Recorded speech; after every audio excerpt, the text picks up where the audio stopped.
Yo, what's going on, guys? My name is Lateyoung. Welcome back to another Overwatch League news video. And today, guys, we have some crazy news. I'm talking massive drops, things that are shaking all the news of Overwatch League in the past years. This is crazy stuff with the Shock, NYXL, Atlanta Rain League, Seoul Dynasty, drops on tops of drops as it's just making the offseason crazy already, and we're just a few days in. We're like a week or two in, and we have till the middle of like next year till this kind of really stops and calms down a little bit. So we're already starting off this strong.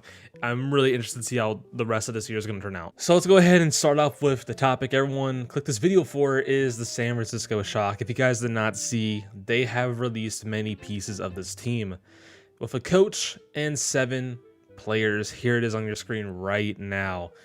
They are saying goodbye to Smurf, Ants, Twilight, Toyou, Narrow, Glister, FD God, and by Zenith. All of these pieces are gone.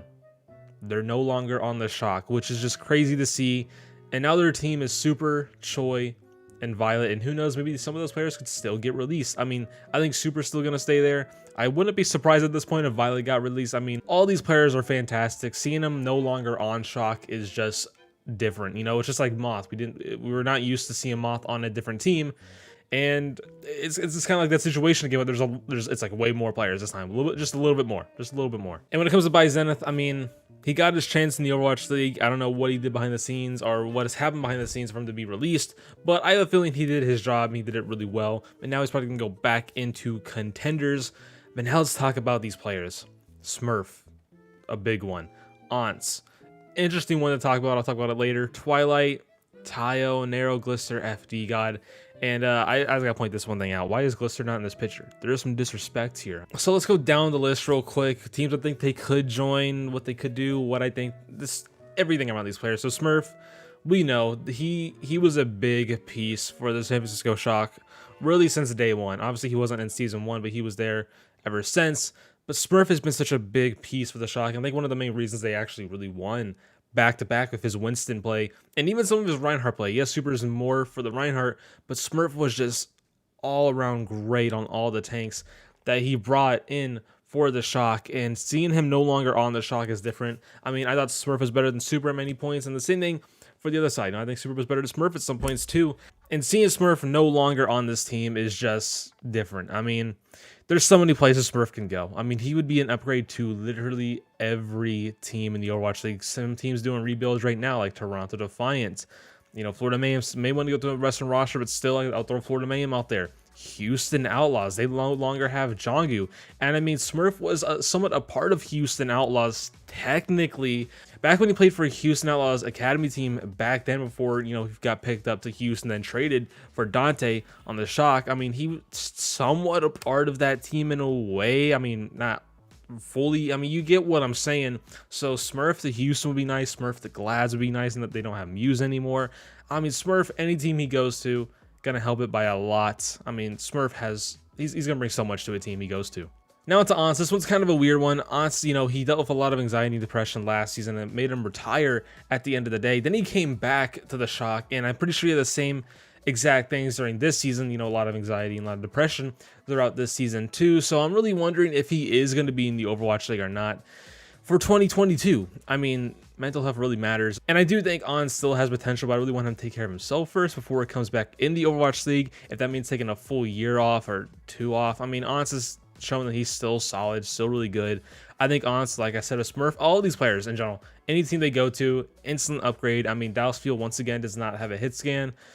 Ants could go there, Glister could go there when we get to him. So I think Ants, depending on what he does, I think he still is Overwatch League level, but it's all up to him, really. I don't know what's going on inside his head, what he wants to do with his life right now. Now on to Twilight, great flex sport, still showed it all the time, even though when he was in and out for rotations, he wasn't starting all the time and Violet was there.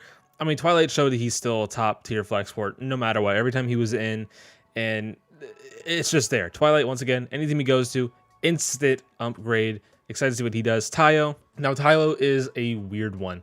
You know, Toyou didn't really get to show what he was really capable of on the Shock. You know, he was thrown in and out on the roster, you know, in the middle of the games. You can tell there was no practice. If there was, wasn't the greatest we've seen from Toyou.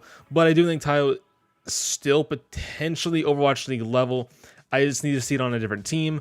There's teams rebuilding. I mean, he could easily do something on some other teams, but I'm just interested to see what he's going to do. I do think there is for a chance for him to be in the Overwatch League next season, but I also think there's a strong chance he won't be in the Overwatch League next season. But teams are still rebuilding. Teams are still going to drop players.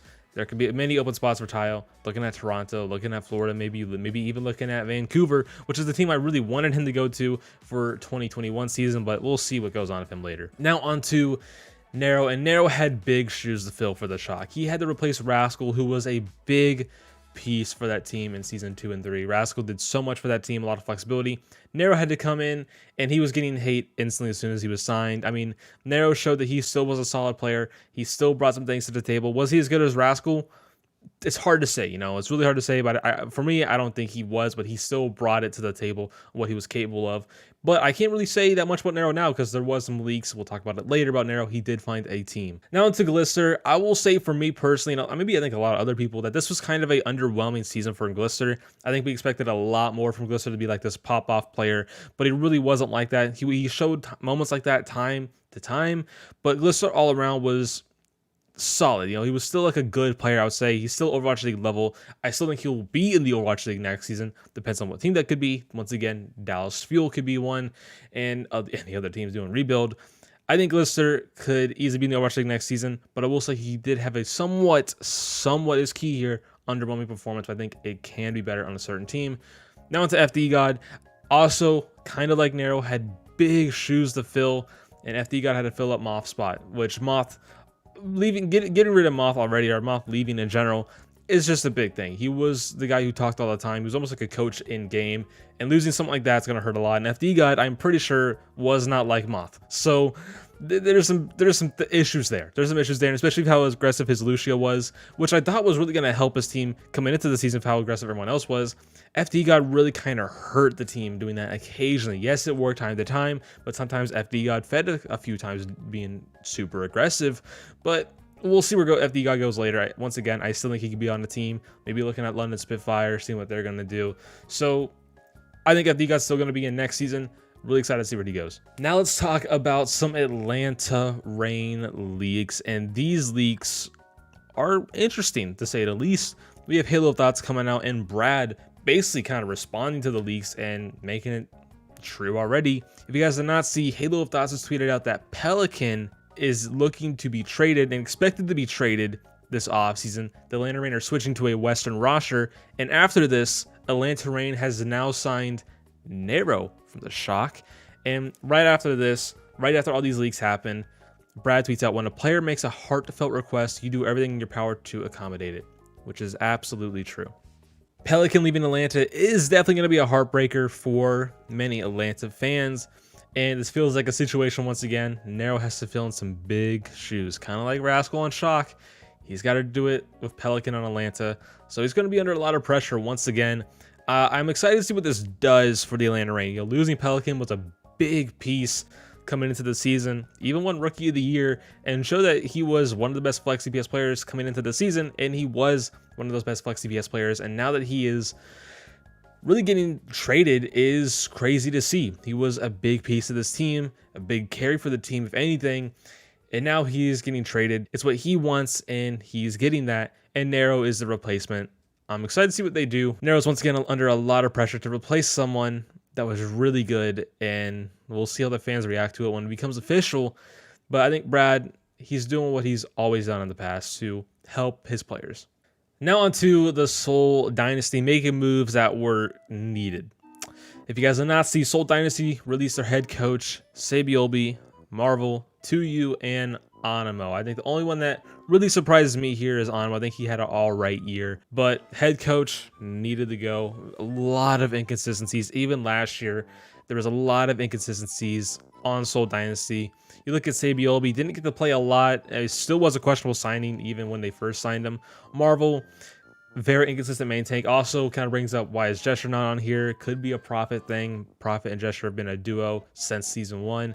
So Marvel being released, not surprising. Toyou, very underwhelming. Back on last year when he was on a 2-way contract, Toyou showed so much potential to be a top off tank. He got fully signed to this year, and underwhelming. Really did not show that many great performances on Diva. He was all right, somewhat decent, but very underwhelming from what I saw on his 2-way contract last year for the Seoul Dynasty. Anamo being released, I mean, absolutely, yes, there is going to be upgrades over Anamo, but I think he had a somewhat all right year. Wasn't awful, wasn't top tier, but I think you could have kept him, if anything. But these are some moves Seoul needed to make. I don't expect these to be the last couple of moves that they're going to do for releasing. Gesture could still get released and keep profit. There's a lot of moves they could still do for the Seoul Dynasty. Maybe even after I'm done making this video, they're going to release more. Who knows? Now into something that we all knew was going to happen after the Halo of Thoughts leaks that I talked about earlier in my videos is Nyxl has released Jjonak. Yes, there was leaks about him being a free agent, but how those leaks were worded from Halo of Thoughts made it seem like he was going to get released no matter what. And that was the case. Jjonak has now been released from the Nyxl. Crazy to see it happen. Whenever you just think of Nyxl, you think of Jjonak. Whenever you think of an Overwatch League, you think of Jjonak, and that goes right to Nyxl.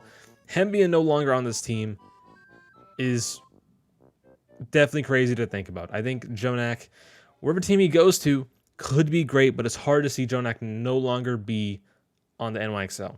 Jjonak is going to get picked up pretty fast. We know that he's going to get picked up fast. Still one of the better flex ports in the league. Still up there. But I will say a lot of people are kind of better than Jjonak at this point. You know, Violet's still up there. Fielder's still good.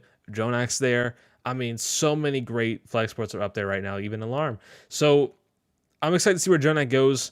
It's just weird to see him no longer on the Nyxl. Now to the Philadelphia Fusion. If you guys did not see, ChrisTFer and Rascal have gotten released. And Rascal is retiring as a player and becoming a coach for Overwatch 2. These are some actually big moves for Philadelphia Fusion. Kind of bad, actually. So ChrisTFer was actually been one of the better coaches behind the scenes. From what we've heard from multiple players and sources all around, ChrisTFer's been a great coach for Philadelphia Fusion. And it's been leaked, I don't have the tweet right now, but it's been leaked that he will be joining the London Spitfire. I could be wrong, that could be a rumor. But ChrisTFer is leaked to join the London Spitfire. I think that is going to be a great addition if that is the case. So good for ChrisTFer. Rascal, sad to see him go. Been one of my favorite players since Season 1. Since he got on the Dallas Fuel, really, because that's when we saw him play a decent amount. I mean, not a lot. I mean, we only saw him play 1 or 2 games in London Spitfire. Then Fuel. Now he's going to transition into coaching, and I'm excited to see how that goes for him. Nothing too much going depth here. I mean, it sucks to see Rascal gone. He had an all-right year this year. Wasn't top tier. He still showed good performances, but I think retiring was going to come at some point, and now he's going to coach Overwatch 2. I mean, I still wouldn't be surprised if he came back as a player for Overwatch 2 if he really enjoyed it. So anything's up in the air right now. Now onto the last thing to talk about here, just a release from the Chengdu Hunters, and they have released Lateyoung. Lateyoung was definitely an interesting off-tank this entire year. You know, he had to fill in the shoes for Elsa when he went away. Lateyoung came over him, and I think Lateyoung was actually going to retire before Elsa, but Lateyoung came over Elsa and actually showed a solid performance for the Chengdu Hunters. I mean, they got a really far run. I think that is a big piece for Lateyoung. I think one of the main reasons they actually got a really far run was because of Lateyoung. I mean, his off-tank play was pretty solid this entire year with Auming or with Gaga, even with his DPS. He had a great synergy with this team. So Lateyoung, I think, was actually a big piece for Hunters this year. Sucks to see him gone, but we'll see what his future holds. Anyways, guys, it's going to be for me. If you guys want to stay more in tune to Overwatch League news and Overwatch League stuff in general, don't forget to subscribe down below. Also, don't forget to join my Discord down below as well. Don't forget to follow my Twitter and my Twitch. And don't forget to hit that bell. And don't forget to leave a like, comment, and subscribe down below. And I'll see you guys on the next one.